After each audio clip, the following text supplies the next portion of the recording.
क्या आपका connection over हो गया है और देयर इज सम होप, हम लोग देखेंगे। I will give you 2 option, मैं आपको 2 ऑप्शन देती हूँ, ठीक है। 2 डेक है मेरे पास, ब्लैक एंड दिस वन, जो भी चूज करना है चूज कर लो। मैं 3 कार्ड निकालूंगी बोथ ऑफ द कार्ड से इसी एक ही रीडिंग में, तो हम लोग देखेंगे अगर जिन लोगों ने इनको चूज किया है तो देखते हैं कि आपका कनेक्शन क्या ओवर हो गया है नहीं और कोई होप है। रिमेंबर ये कलेक्टिव रीडिंग है, जो आपके साथ रेजोनेट करता है वो ही लेना है। प्राइवेट रीडिंग के लिए आपको मुझे ईमेल करना है divinemothersguidance@gmail.com, डिस्क्रिप्शन बॉक्स में मिलेगा। किसी और से इंटरेक्ट मत करना, मैं कभी आपको व्हाट्सअप नंबर वगैरह नहीं दूंगी। First card came as 9 of cups, 2 of pentacle and underneath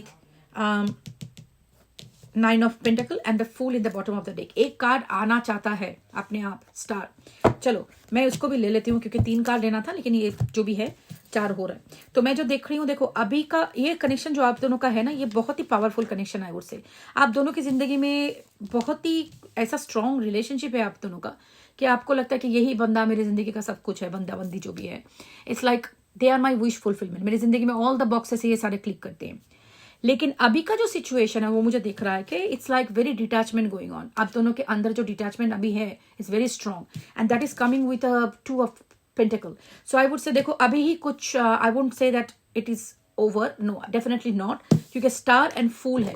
लेकिन देखो ये मेरा इंटेंशन में नहीं था, so I didn't take to intent to this card, लेकिन ये आया है। सो इसका मतलब ये है अभी आप दोनों का रिकॉन्सिलेशन नहीं होगा, नॉट इमीडिएटली। लेकिन जब आप इसको बिल्कुल छोड़ चुके हो, आपको लगता है कि मेरा पूरा होप चला गया है, I don't hope about it any more, that is the time there will be a turning point, there will be a some kind of rekindle of the relationship. क्योंकि ये कार्ड मैं लेने वाली नहीं थी, तो उसका मतलब क्या आता है, कनेक्शन आपका अभी भी स्ट्रांग है। आप दोनों के लिए जिंदगी में आप दोनों ही बहुत ही इंपॉर्टेंट हो, प्यार अभी भी है। लेकिन जो भी सिचुएशन है इसके वजह से जो डिटैचमेंट है वो प्रैक्टिकली बहुत ही है। अभी आप दोनों ही दोनों से बहुत ज्यादा डिटैच कर रहे हो और आपका, लेकिन मैं ये भी बोलूंगी ये डिटैचमेंट भी आप दोनों के लिए ही इजी नहीं है। दोनों ही आप स्ट्रगल कर रहे हो to stay away from each other, कुछ भी रीजन के लिए। क्योंकि मैं ज्यादा डिटेल में रीडिंग नहीं कर रही हूँ अभी, सो आई वुड से जो भी रीजन है दोनों ही ट्राइंग टू दोनों से डिटैच रहने के लिए, मेरे को उसको फेस नहीं देखना है, वो नहीं देखना है। लेकिन इसका एक टर्निंग पॉइंट आएगा, इसका एक टर्निंग पॉइंट आएगा। लेकिन वो टर्निंग पॉइंट तब आएगा जब आप बिल्कुल इस रिश्ते को छोड़ चुके हो अपने दिमाग से कि नहीं, I give up, it's done, कुछ नहीं होने वाला है।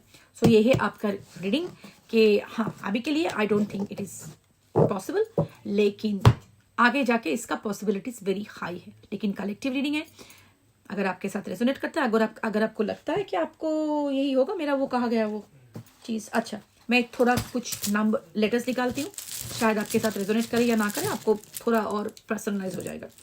JSJTDJXMG, तो ये आपके नाम में आगे पीछे कहीं भी हो सकता है। That can be your reading. चलो अभी ये देख जिन लोगों ने चुना है, आई विल सी दैट।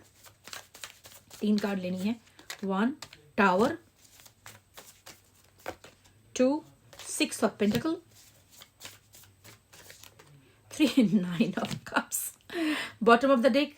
देखो इधर पे एक कार्ड ये भी अपना बेचारा आना चाहता है। अच्छा empress, empress is a very good omen, very good omen. आप दोनों के भी सेम कनेक्ट सिचुएशन है, ये आप दोनों का विश फुलफिलमेंट कनेक्शन है। जैसा लगता है कि आपके जिंदगी में इस ऐसा जैसा अपना जिंदगी में मांगा था वैसा ही है वो पर्सन, उनके जिंदगी में भी आप जैसे 11 card 11 is coming up here and empress is here, it can be also a twin flame connection. अच्छा तो आपके लिए ये ऐसा है कि आप जैसे आई वुड से जैसे अपना जिंदगी में मांगा था ऐसा ही है आपका कनेक्शन बिल्कुल। लेकिन आप दोनों के अंदर जो ब्रेकअप जो हुआ है दैट केम अप अनएक्सपेक्टेड। ये ब्रेकअप आप लोगों ने प्लान नहीं किया था, और आपका बंदा बंदी जो भी अगर आपको छोड़ के गया है, इट वॉज नॉट प्लान। अगर एटलीस्ट ऑन द सरफेस बोला है होगा, लेकिन मन से नहीं चाहा था उसको ब्रेकअप करने के लिए। लेकिन इस ब्रेकअप की वजह से दोनों के अंदर बहुत ज़्यादा चेंज आ रहा है, आप दोनों के बीच बहुत ज़्यादा चेंज आ रहे हैं। आप दोनों बहुत ज़्यादा ट्रांसफॉर्म हो रहे हो। पहले इसके साथ आपका कोई ब्रेकअप होगा, अब बात नहीं चल रहा था, हो सकता है, लेकिन ऐसा सिचुएशन कभी नहीं आया। आपके अंदर जो चेंज अभी आ रहा है ना, इट्स अ कार्मिक साइकिल क्लोजिंग। तो मुझे लग रहा है कि ये डिटेल से तो मैं नहीं जा रही हूँ, लेकिन मैं देख रही हूँ कि हाँ पहले शायद इसने आपको ज़्यादा, it was like bread crumbing, आप ही ज़्यादा करते थे काम, कनेक्शन, फ़ोन करना, मैसेज करना, लेकिन उससे ज़्यादा एफर्ट नहीं था। लेकिन अभी लग रहा है ये सिचुएशन चेंज होगा आगे जाके। हाँ एम्प्रेस है बॉटम ऑफ द डेक, तो उसका मतलब कि कनेक्शन तो डेफिनेटली ओवर नहीं है। Empress is a very good omen के डेफिनेटली वो आएंगे, फिर इसका कनेक्शन होने का चांसेस बहुत ज़्यादा है, कम्युनिकेशन भी मुझे दिख रहा है। लेकिन इस बार ये रिश्ता पहले जैसा नहीं रहेगा, जैसे आप दोनों का रिश्ता पहले था ना, वो नहीं रहेगा ऐसा। ये चेंज आ जाएगा दोनों में, बहुत ज़्यादा चेंज। ये आपके अंदर भी चेंज होगा, उनके अंदर भी चेंज होगा। क्या डिफरेंट चेंज होगा वो तो ज़्यादा डिटेल्स रीडिंग में पता चलेगा, लेकिन I think you are changing. पहले अगर आप बहुत ज़्यादा कुछ करते थे कनेक्शन में, आप अभी समझ गए हो कि नहीं, मुझे किसी के पीछे नहीं जाना है, I will not do this. अगर तुम इक्वल गिव एंड टेक कर सकते हो तो ही मैं रिश्ते में हूँ, नहीं तो बाहर में जाओ। तो I think that is what the change coming and that is good. जिसका भी जो भी डेक चूज किया हो आपने, आगे बढ़ो अपनी जिंदगी से, अपने आप पे ध्यान दो, अपना काम पे ध्यान दो, अपना हेल्थ पे ध्यान दो। किसी के लिए किसी के भरोसे ना रखो। देखो कोई ब्रेकअप जब हो जाता है, मेरा रीडिंग है, मुझे रखना है ख्याल। ब्रेकअप जब हो जाता है ना, बहुत दुख होता है, बहुत दुख होता है। और ये जो एक दुख होता है ना, किसी को समझाने लायक दुख नहीं है ये। क्योंकि एक इंसान को तुम प्यार करते हो, उसके साथ अपना दुनिया बसाने का सोचते हो, एक विजन होता है कि हमेशा से मेरे साथ ये रहेगा इंसान। अचानक से एक दिन आके वो इंसान अगर आपको बोलता है कि I don't want to be with you, नहीं रहना आपके साथ, बहुत ज़्यादा झगड़ा करते हो, आपके वजह से ये हुआ है वो हुआ है, आपने मेरी ज़िंदगी ख़राब कर दिया है। तो तेरा ज़िंदगी अगर मैंने ख़राब कर दिया तो इतने साल तक, इतने महीना तो टिका कैसे तू? हाँ, कैसे तू इतना देर तक आया मेरे साथ? तो अचानक से कुछ नहीं होता इंसान की ज़िंदगी में, पता है, बहुत सारी चीज़ें बैकग्राउंड में चलता रहता है। और बहुत सारे लोग तो मैनिपुलेट भी करते हैं, क्योंकि ब्रेकअप उनके लिए एक मैनिपुलेशन ट्रिक होता है। तो अगर आपके साथ कुछ भी रीज़न की वजह से वो छोड़ के गया है, उसके ना पीछे मत भागो, पीछे मत भागो। क्योंकि लोग ना आपका प्यार का, आपका सॉफ्टनेस का फ़ायदा उठाते हैं। जब लोग देखते हैं कि इसके ये तो वीक है, मैं कुछ भी हो जाए, मुझे कुछ भी मांगेगी तो मांगेगी या मांगेगा जो भी है, मैं उसको ब्रेकअप करके चला जाऊंगा और वो तो पीछे रहेगी, और next time she will not ask for anything, she और he will not ask for anything. तो आपका वीकनेस जब किसी को पता चल जाता है ना, तो लोग उसका फ़ायदा उठाने लगते हैं। तो उनको दिखा दो, अगर तू मेरे बिना रह सकता है तो मैं भी रह सकती हूँ। If you can leave me, I can leave you too. अगर मुझे छोड़ के इतना कुछ मैंने दिया उसके ऊपर, रिश्ते के ऊपर, आपने शायद 80% तो रिश्ता आपने किया होगा, उसने 20% किया होगा। तो उस 20% के लिए आप मर रहे हो, उसको तो मर के ऊपर चला जाना चाहिए 80% के लिए।